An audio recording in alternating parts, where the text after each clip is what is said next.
حضرت علامہ شیخ ابو بکر صاحب کی مدظلہ نورانی، برادر گرامی ڈاکٹر عبدالحکیم صاحب ازہری، تمام یہاں تشریف فرما علماء کرام اور فراغت پانے والے تمام میرے عزیز طلباء اور عالم سامعین کرام، میں ان تمام جو فارغ التحصیل ہوئے ہیں طلباء، ان کو حضرت کی جانب سے مبارکباد پیش کرتا ہوں اور دعا کرتا ہوں کہ اللہ تعالیٰ آپ کو دین متین کی زیادہ سے زیادہ خدمت کرنے کی توفیق عطا فرمائے۔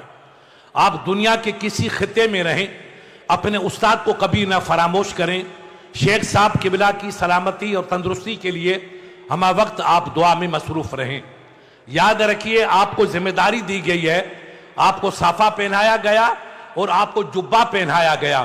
یہ جبہ بھی بہت بڑی اہمیت کا حامل ہے اور یہ آپ کا امامہ بھی بڑی اہمیت کا حامل ہے۔ شیخ مکرم یہاں تشریف فرمائیں، اور بھی ہمارے اب کون اردو سمجھتا ہے یا نہیں، میری مجبوری ہے۔ یاد رکھیے کہ علم ایک بہت بڑی دولت ہے جو اللہ نے آپ کو شیخ صاحب قبلہ کی برکتوں سے ملی ہے۔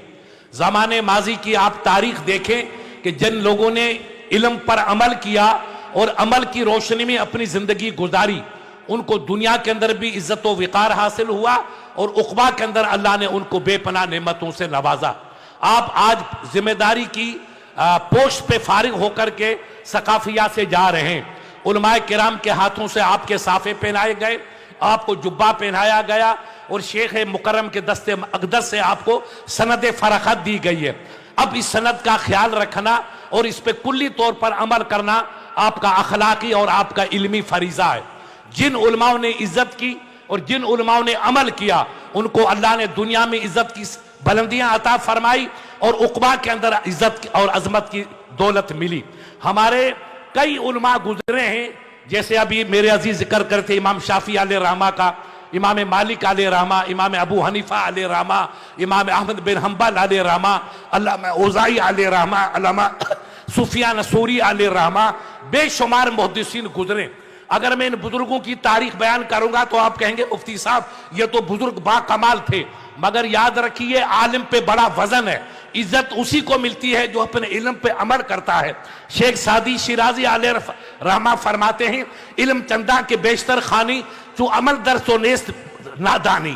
علم آپ کتنا پڑھیے، اگر عمل ہمارے پاس نہیں ہے تو ہمارا علم ہمیں کبھی فائدہ نہیں دے سکتا۔ اسی ہندوستان کی سرزمین پر ایک بادشاہ بھی آپ کی طرح عالم تھا، ان کا نام اورنگزیب عالمگیر علیہ رحمہ تھا۔ وہ ہندوستان غیر منقسم کا بادشاہ تھا۔ اتنی بڑی حکومت ہندوستان کی اسلامی دور میں کسی بادشاہ کے پاس نہیں تھی جتنی گوا کہ مملکت وسیع اورنگزیب عالمگیر کو ملی۔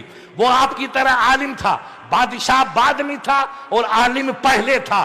اب ان کا اخلاق اور ان کا عمل آپ دیکھیے، محققین اور مورخین لکھتے ہیں کہ اورنگزیب نے کبھی اوپر نہیں دیکھا، بے وضو۔ ایک عالم نے اعتراض کیا کہ بپرس چرا بالا نمے بینے، بادشاہ کو پوچھو کہ اوپر کیوں نہیں دیکھتے ہو؟ چونکہ اس زمانے میں شیعہ بھی آگئے تھے اور شیعوں کا عقیدہ ہے کہ اللہ کی ذات کرسی پہ جلوہ بار ہے۔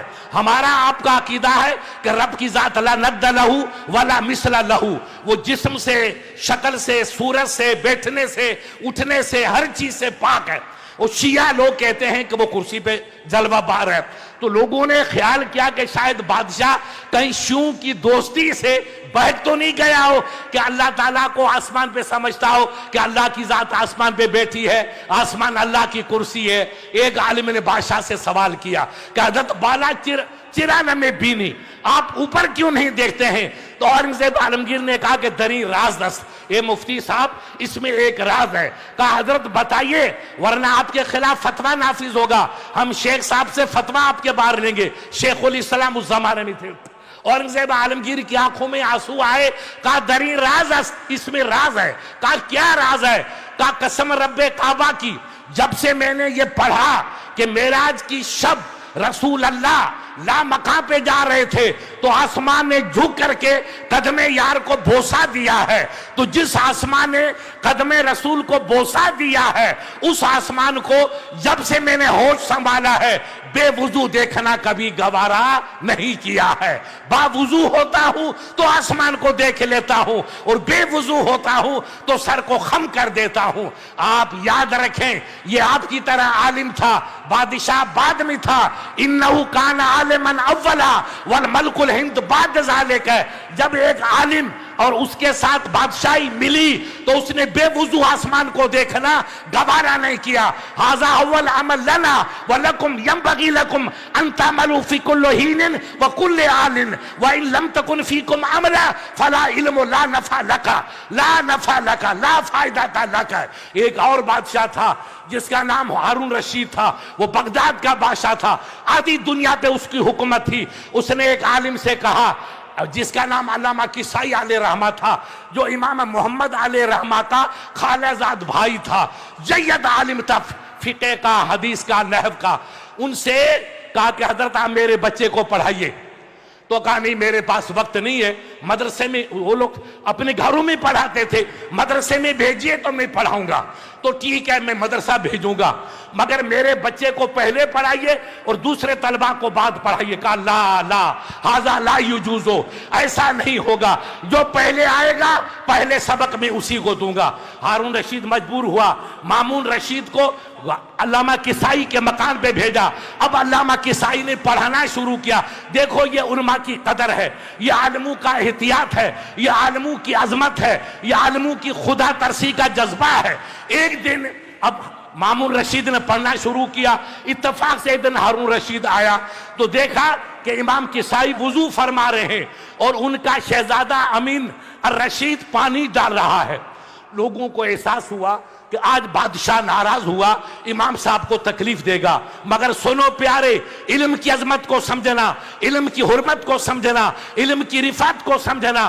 بادشاہ گھوڑے سے نیچے اترا, قریب آیا, اپنے بچے ہارون امین رشید کو تماچا مارا کہ نادان اوتیا یدئی, تجھے اللہ نے 2 ہاتھ دیے ہیں, ایسا کر ایک ہاتھ سے پانی ڈال اور ایک ہاتھ سے استاد کے پاؤں کو صاف کر.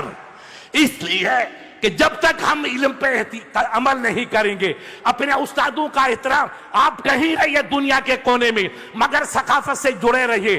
شیخ ابوبکر قبلہ کی زندگی سے وابستہ رہیے, ان کے شہزادے کی زندگی سے وابستہ رہیے, اپنے استادوں کا عمل کرتے رہیے. ہر کے خود بینت محروم شد, ہر کے خود بینت محروم شد. یاد رکھیے جس نے اپنے کو بڑا سمجھا وہ تباہ ہو جاتا ہے. اسلم تسلم میرے آقا کا فرمان ہے. جتنا آپ جھکتے چلے جائیں گے, عبادت میں مصروف رہیں گے, استادوں کا ادب کریں گے, اکابر کا ادب کریں گے, خدا علم میں برکت بھی دے گا, عزت میں برکت دے گا, دنیا میں بھی وقار ملے گا, عقبہ کے اندر وقار ملے گا. اللہ تعالیٰ آپ لوگوں کے علم کی برکت سے شیخ صاحب کی عمر میں برکتیں عطا فرمائے, ان کو صحت و عافیت عطا فرمائے, اس ادارے کو دن دونی رات چگنی ترقیاں عطا فرمائے. السلام علیکم ورحمۃ اللہ.